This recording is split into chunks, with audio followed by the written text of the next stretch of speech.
এত সুন্দর গ্রাফিক্স হইতে পারে ফ্রিজের মধ্যে, না দেখলে সামনাসামনি বুঝতে পারবেন না।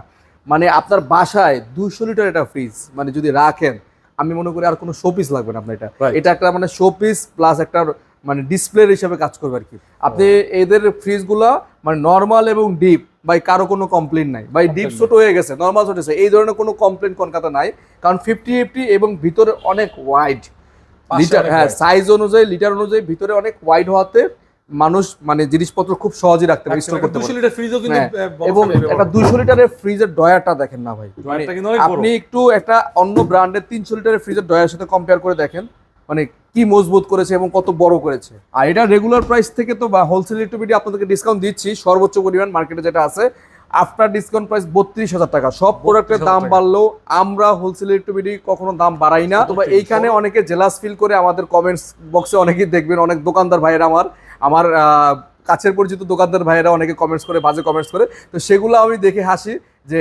এটাও আমার একটা বড় সার্থকতা যে আমার ভিডিওটা সে দেখতেছে, এটা আমার বড় একটা সার্থকতা। আমি এটাই সার্থক মনে করি, কারণ আমার ভিডিও সে দেখে আবার তার শোরুমে কিছুদিন পর এটা উঠাবে, এটার জন্য ফলো করে আর কি। ঠিক আছে, মানে কাস্টমারের জন্য বেস্ট, কাস্টমারের জন্য বেস্ট অবশ্যই, দোকানদার ভাইয়েরদের জন্য দেখবেন সবাই আমার, হ্যাঁ বাজে মন্তব্যগুলো কোনো সমস্যা নাই, করতে থাকবেন। আচ্ছা ঠিক আছে, এটা রেগুলার প্রাইস থেকে ডিসকাউন্ট প্রাইস 32,000 টাকা।